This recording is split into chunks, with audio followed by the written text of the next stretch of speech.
which talks about is loyalty sassy enough for you?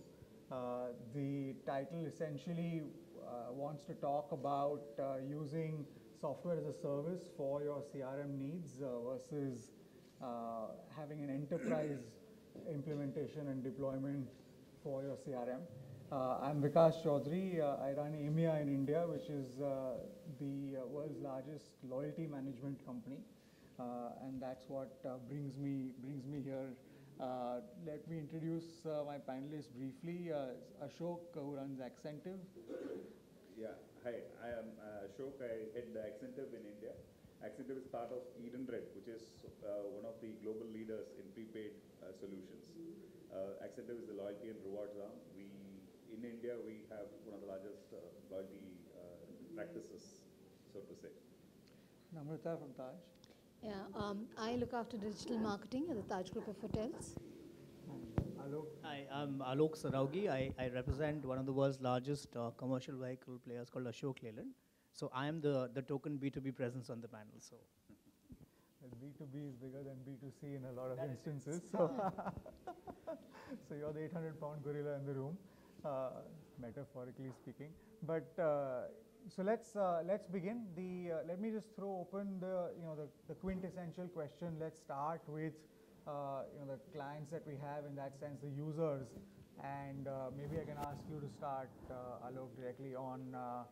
Would you consider using software as a service instead of an enterprise deployment for loyalty CRM? I do know that you have a large SAP implementation for your transactional systems, and that always represents a legacy which is hard to change. So if you can give us some of your inputs on that subject. So, insofar as Ashok Leyland is concerned, and specifically in the B2B space, I think there's a lot of business waiting to be had. One of the key reasons why we haven't been able to start our loyalty journey so far is because we're not sure about what's the best solution for us. We have struggled with this, with the concept of building our own system, building our own backend, or looking at subscription-based transactional modules. But the thing is, when you talk to loyalty solution providers, the biggest challenge is we don't have an evangelist who's come across to us saying, forget what I have to offer, this is the best solution for you. Because every time we have a conversation around that, it starts with a 5 crore startup budget, which means that because it's something we haven't done before, though we see the value of it, it's a conversation that doesn't really begin. It kills at the inception stage itself. The board does not sign off on a 5 crore project when they don't know the ROI on that. We know it's desirable, we know it's good to do, but we haven't started for reasons of, we haven't found anybody who can demystify the whole business of technology and tell us which is the best possible way. What parts do we need to custom build? What parts can we outsource and buy vanilla solutions? And that's why it hasn't started for us. Thanks, Alok. Namrata, can you tell us, you've already gone down the enterprise route. You were an Oracle shop to begin with, and have gone in and bought Siebel, as I know, for your CRM. What drove you towards those decisions? What would be the considerations that you would advise? Yeah, sure. So I think Taj, being a 100-year-old company, has legacy systems which are in place. So we have systems which have been in place for many, many years, and a lot of these systems are today not on the cloud. They're all on-premise. So if I look at it first from a perspective of the integrations that we would need to do, there are about 17 odd integrations that we did for our CRM system launch. For our loyalty launch. So given that, if you start looking at those products that you have in the suite and you don't have any of them on the cloud, that becomes a challenge. There was a fair amount of customization which was done on these systems that one had to integrate with to take the loyalty system live. Again, so that meant that there was lesser flexibility from that perspective. And I guess finally, from a point of view of cost for us, it was a case of we've got many users, in hundreds of users. And when you start looking at a large volume of users that you would have, the cost benefit sort of analysis really showed that going down the route of staying on-premise made more sense at this point in time because it would be far more complex for us to take those 17 systems that we had again to the cloud and to find that compatibility, for each of them. So those were some of the key reasons for us to sort of stay with an on-premise solution. Thank you. Ashok, you offer solutions on both platforms in that sense, on-premise or cloud. Can you give us some of the considerations on where do you think each one is more applicable, and what do you hear from your clients? Okay. So I have been both on the client side, where we had gone in for highly customized loyalty solutions, when we launched Petrocard and Smartfleet, and again in Reliance. And now from an agency point of view, clearly when we go with a sort of a customized solution, like Alok was saying, most clients balk at the sort of investments which are required for customized solutions. So we had to necessarily look at cloud-based hosted solutions. Even when we were initially looking at hosted solutions, we used to still do .NET solutions for each client individually, but then subsequently we found that even that sort of a pricing today is becoming very difficult to sell in India, and more importantly, from a back-end perspective, to manage customized solutions involved a lot of resources, and on an ongoing cost as well became very huge for the clients, and clients were not willing to pay that sort of costs. So clearly today we have moved to a very configurable hosted solution platform, which is what we offer to clients. There again we find that there's a whole range of clients who are willing to look at between 5 to 10 lakhs as initial cost and subsequent maintenance cost. But there are a very large number of clients today who do not even want to pay that sort of a money up front. I mean, they are looking at a much lower investments because they are not sure whether loyalty is going to work for them. So in those sort of, when the doubt is there, and clearly, when you're not even willing to look at a 10 lakh type of investment initially, you have to necessarily look at a very, very configurable, do-it-yourself model, which is what we are now going to customers with. We are on the verge of launching a platform where it will be completely do-it-yourself, very low-cost model, where you just pay for the hosting charges and things like that. So clearly this entire spectrum, I don't think there is a one-size-fits-all solution here. Clearly, if companies have the size and more importantly have the velocity of customer transactions, probably they are better off looking at a completely customized solution, because what a customized solution offers you is your ability to treat your customers individually and hence treat them very differently. Whereas a hosted solution, for all its merits of cost, in a way makes it a very me-too offering. And there, what happens is once the program matures into the second year or the third year, your ability to differentiate customers and offer them higher value, depending upon the value they generate for you, becomes a question mark. So if clients are not sure, probably they're better off starting off with a cloud-based solution, and once the program matures, then they can take a call whether loyalty is for me and whether I need to now move on to a customized solution, which will allow me to treat my different set of customers differently. Probably that is what we today recommend to clients, and clients seem to be more tuned to that sort of an approach. Thanks. So just to give you some statistics on what's going on globally, it's about software as a service as a whole is about a $22 billion market. All the new venture capital, private equity money that's going in is going into SaaS-based solutions and very little into any enterprise-based solutions going forward. It's already occupied about a 40% of the market in terms of the IT spend that CIOs today talk about globally. So I would suspect the other 60% are legacy systems which can't go away. So it seems like most of the growth is happening on the on the SaaS side. They're also saying the market will triple over the next 2-3 years because that's where all the growth is, whereas the enterprise side is purely growing at 2-3%, which is just maintenance more than anything else. But this doesn't seem to be playing itself out when you actually go into conversations, when you look at the CIOs and CMOs making decisions, right, for solutions, whether it's in India, specifically pronounced more in India, and even around the world as we see, everybody has a similar sort of conversation. And there's this whole tussle between customization versus cost, right, and which one works for us. One of the other key aspects that that I've found is a challenge that we can't get around is essentially the sharing of data. So cloud, essentially means your data is sitting on a shared server. Obviously, there are hard, firewalls guarding your data. It's not shared with your competitors or anybody else. That's obviously the reputation of the cloud provider that does this.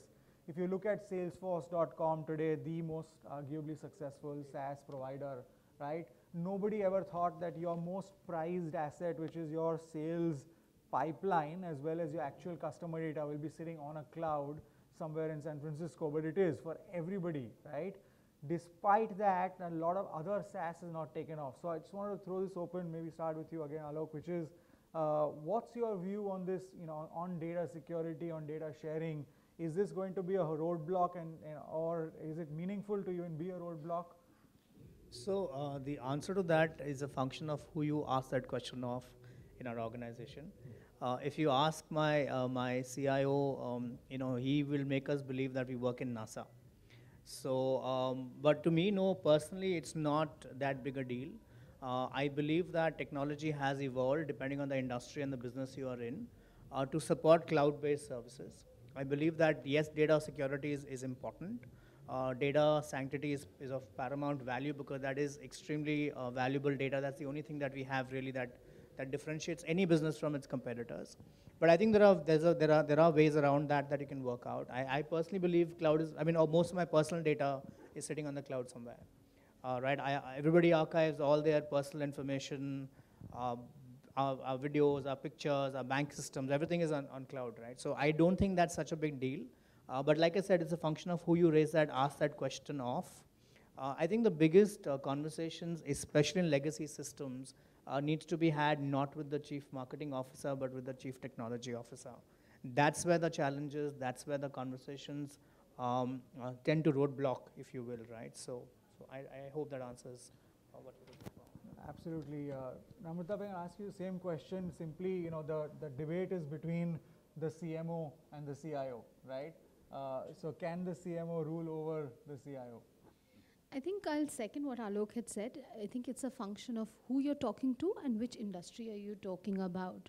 So I think just moving away from hospitality for a moment, I think what we have over here is customer data. But what kind of customer data do we have is the question. What is the customer data that I'm holding as the Taj versus what is the customer data, let's say, that a bank is holding? And what is the level of security that you would require in each of the cases? Is that different?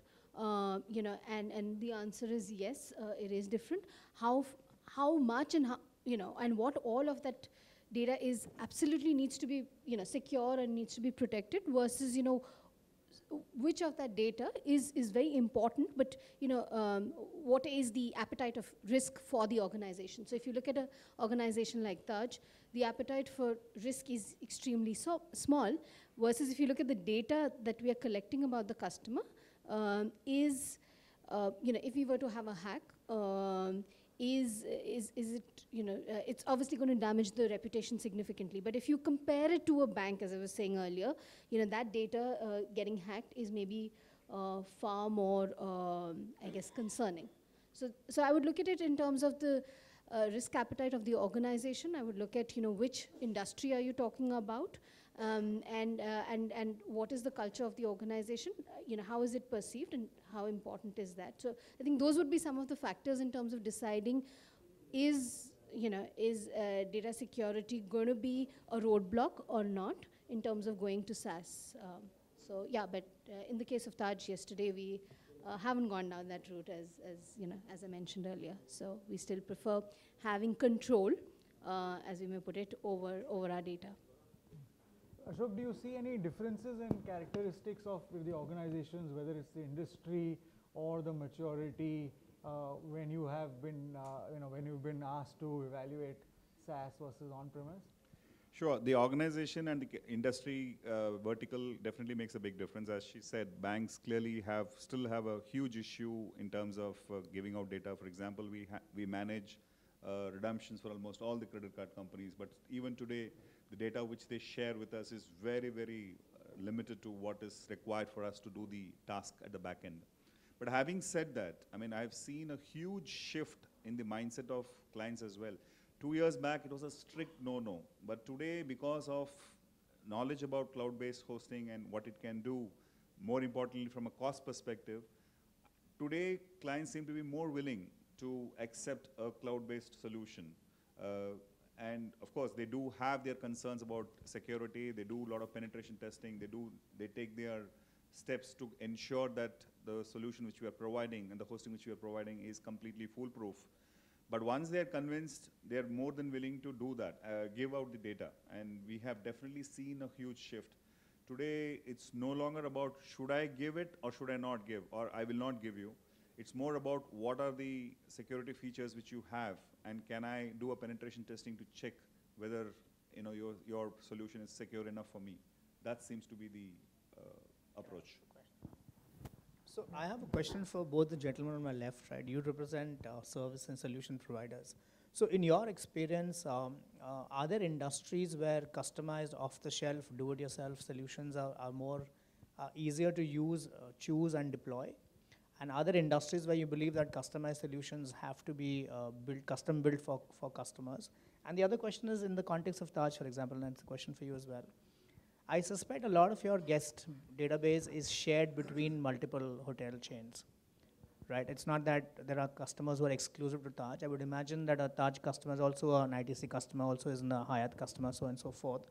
In that case, when you have some degree of overlap and duplication in the views of these gentlemen, is there a way of finding an easier solution for the Taj? Because banks, for example, hold financial data, which of course is something that cannot get shared, it cannot get compromised. But a hotel has less, less potent data in that sense. There's not much abuse that you can do with the customer's data in that sense. And is there a view around that as well? Sure. So I don't think that it is necessarily industry driven, although there has always been a legacy bent of saying that there are industries that have sensitive data like financial services. Having said that, I can tell you, we work with 20 out of the top 50 banks in the world. Half of them possibly share data in various different forms with us. They are competitive with each other as well. So we work with 4 out of the top 5 banks in Canada, in Australia, and they're all sharing data with us. The differentiation is essentially, one, do they trust you? So that's really, really important, saying whom are they dealing with?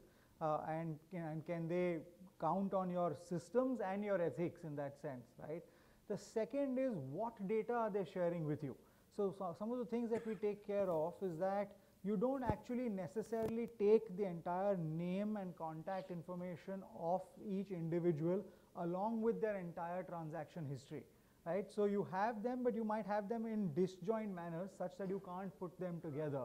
And then it makes it easy for them to deal with. So you can do analytics on a non-named base based on behavior, and then you can use the names, mark a bunch of them, and then just use the names to just send the personalized sort of information out or communication out to these customers. So there are methods by which you can also separate the two so that you don't compromise any human error or system error for that matter. In terms of being able to deal with sensitive data. Just to add on to what Vikas said, I find that in India, the bank's approach is very different because the RBI guidelines today probably are more stringent or more rigorous, and banks definitely do not trust giving out the data. In fact, we ourselves are an RBI mandated company, so we go through many of those processes, and we know that RBI is very clear that it has to be hosted in India. Because most of our servers, for most of our other clients, we host it in Singapore. So most of our clients say that it has to be hosted in India because only then we can control and things like that. Even though the Singapore, the security provisions are much more stringent than what we can offer in India. So banks in India definitely view it differently, but as I said earlier, we have seen definitely a big shift in customer thinking from the various other verticals. Other people are definitely more willing to look at giving it out. Second is in terms of, I mean, your question of, certain categories, why would they look at a customized solution? I think where the customer engagement is more intense, for example, I mean, again, having worked in the oil industry, I know the oil industry would not want to give out data completely because they have the money to invest. First of all, they have the capacity to invest in the back end. So money is not an issue. Investments in initially is not an issue. Second is they definitely want to leverage it to see how they can sell more to that customer, whatever other services they want to do. And that's clearly the thinking which the oil industry is looking at today, because the margins on fuel is no longer what it was. Of course, it's now improved substantially than what it was a year back, but still it is 5 years back, 8 years back, it was substantially larger. So some of those industries where the intensity of the engagement with the customer is very high, clearly they would want to have their own customized solution at the back end so that they can treat different set of customers differently and do all of that. But today, what a hosted solution can offer is the flexibility, what they're looking for. But in spite of that flexibility being available, they still feel that it's better that they control the data rather than give it out. So I just had a question for you, Vikas. In terms of just trying to understand the landscape, I guess cloud-based organizations are the providers, the service providers are making those investments that they're required to make it from an information security perspective. A service provider may be able to make a larger investment, and because that's their core business, be far more agile versus an organization, an independent organization. So is there a gap between sort of the understanding of a traditional CIO because they've, for most of their life, dealt with an on-premise solution, and that's the way, and if you take a large organization like the Taj again, if you've got a 100-year culture, that's the way you've known business to be. And while they want to adopt and embrace the new age technologies, do you think there is a gap somewhere over there in terms of the training, the skilling, the education, the understanding? Just a question. Sure. I think I don't think there's a gap in the understanding per se, specifically if you're from the tech space and if you're a CIO, you're obviously seeing the entire development is moving towards the cloud, right? So, and to Alok's point today, all your data and even organizations now, whether it's all LinkedIn, I know everybody who works in your company without you having to tell me, right? If you look at Facebook, you look at Twitter, I know all your customers who've ranted about you without you having to actually tell me, right? It's all out there, open in the public. You create a Facebook page and everybody likes it. I know how many million likes you have, and I know exactly who's done that. You can't control all of that because it's just there isn't another alternative solution available to that, right? All the new age companies are born only with having one instance out there on the cloud that everybody uses. It's much easier to roll out, much easier to manage all of that. So you don't have a problem when there isn't an option. There is a problem when there is an option because of legacy systems, right? So I don't think there's an understanding issue. I think there's an issue of saying who will bell the cat, right? Who's going to go and stand up to the CEO and the board and say, I took a chance to go and say, I'm going to be forward adopting and I'll go sign up to a SaaS provider. And I guarantee you that there will be no hack. And unfortunately, every few months you do hear of some hack, some credit card company's data being stolen somewhere, right? Some pictures from some chat solution being stolen somewhere, and that's sort of inevitable, right? Even if whether you're on-premise, in the enterprise, you had breaches, and it's going to happen in the public domain as well. But I think it's just that we've not crossed that chasm, right? Nobody's been able to say, this solution is trusted enough to have just tipped it over the edge and say, you're not going to get fired for having chosen that.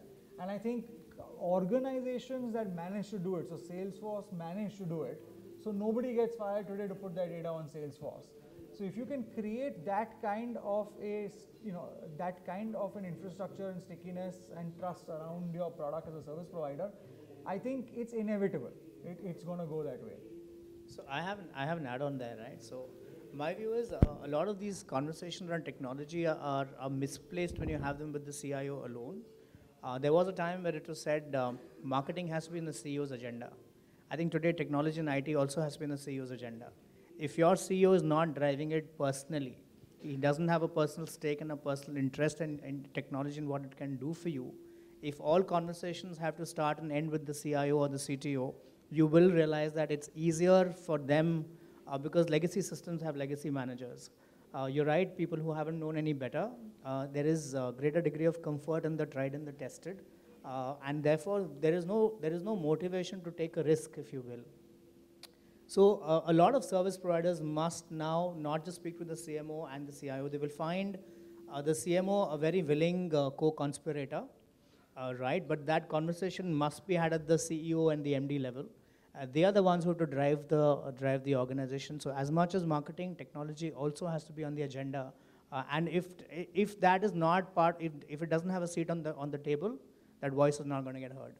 So the more you talk to the CIO or the CTO, the more you will realize that you face walls of silence and just the lack of partnership in that sense. No, you're absolutely right. I think we often see that the CIO is actually running a function where they perceive it their core job to actually build, create, and manage solutions versus enable solutions. Right? So I think the world is actually changing from the role itself you see in progressive organizations is evolving from what used to be called a CTO to now a CIO.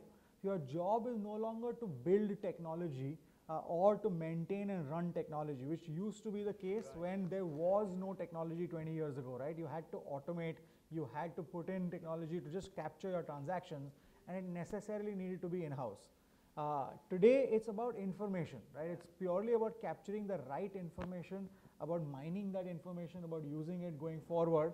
But that transition, to your point, Amrita, is not necessarily taken place, right? So the CTO has not become the CIO. The CTO is actually a very different individual than the CIO, right? If you look at a CTO's resume, if I can be very provocative here, it will say, for 20 years I've managed, tier 4 data centers, and I've had 5 SAN disks, and I've had terabytes of data, right? It's irrelevant, right? That's a skill that is not something that should be core to what you do. That's what a service provider should be doing, offering you a managed service. Let the IBMs, HPs of the world go give you large data centers and build security at a point because they can afford to build much more security than you as an individual.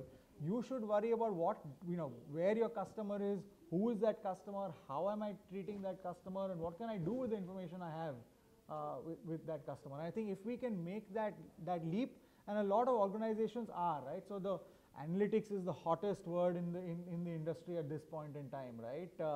But there's little reality to analytics.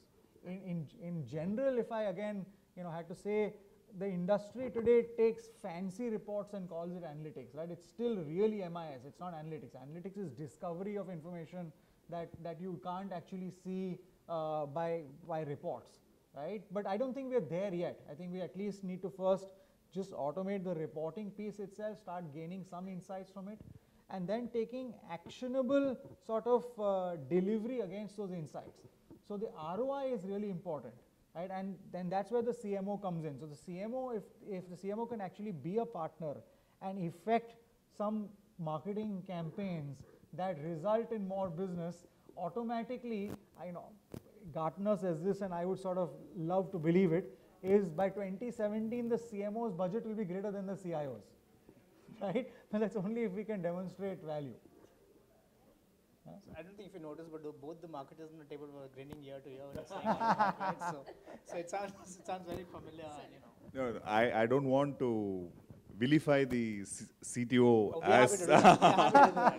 No, I think the KRAs are still like Vikas rightly said. The KRAs still seem to be aligned to creating technology in house and and deliver.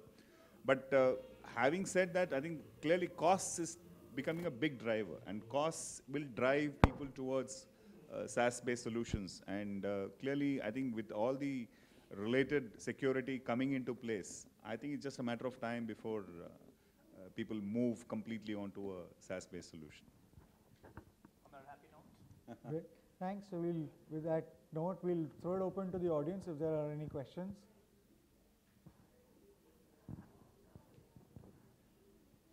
Yes, please. You were talking about the data that we need reporting, that once we have the reports, we are not yet at the analytics level, but based on that reports, we can see or run some campaigns which will give the CMO a chance to show.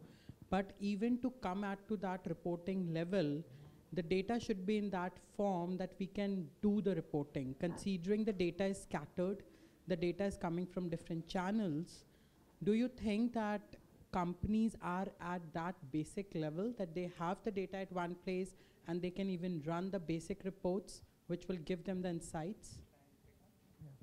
So my view on that is that data is what we must understand. Data is a means to an end, right? Data in itself is not valuable. Unless you ask the right questions and you ask very sharp questions about why do I need this data, and you're very clear about the decisions you want to take basis that data. All data is only going to confuse the issue more than it will solve it. So data is available in every organization at different levels, through different channels, in different forms, in different databases. Collating that, I don't think, is a challenge for most organizations. I can ask you a question, you can throw report after report after report at me. But the problem is you can actually drown in that data because you don't know why you need that data in the first place, and you don't know what decisions you're going to take basis that. If you're clear about those two, data is going to become the biggest partner to you in taking marketing decisions. I'll second that. What I'll say is that data warehousing and mining and all of that, which is putting it together, and then deriving real insights, is more sort of there's more euphoria around it than there is reality to it, in the sense that you can do a lot more quick wins without having to do either one. Right? If I can take a hypothetical example, and let's say with Taj here, say I don't need to know whether this customer stays in which one of my 100 hotels and has what for lunch and what for dinner. Sure, we have the information, it's irrelevant. If you can do something as simple as saying this customer stayed in this hotel 10 times last year but did not come this year, there's an opportunity for you to communicate with that customer, right? It's as simple as that. And that report will not take you more than a few minutes on Excel to bring out. And if you're a smart marketer like the Taj is, you would actually speak to your airline partners and say, can I tag this customer, and if he's based in city X, every time this customer leaves city X to go to any other city, can I tag the customer? Can I find out whether he's traveling, and can I correlate that to a stay? If the customer traveled but did not stay in any of my properties, then you have a question. Then that's something you want to think about. So if you're clear about what you want to do, you can ask the right questions, and then there are solution providers, there's data, there's channel, all of that falls into place. Thank you.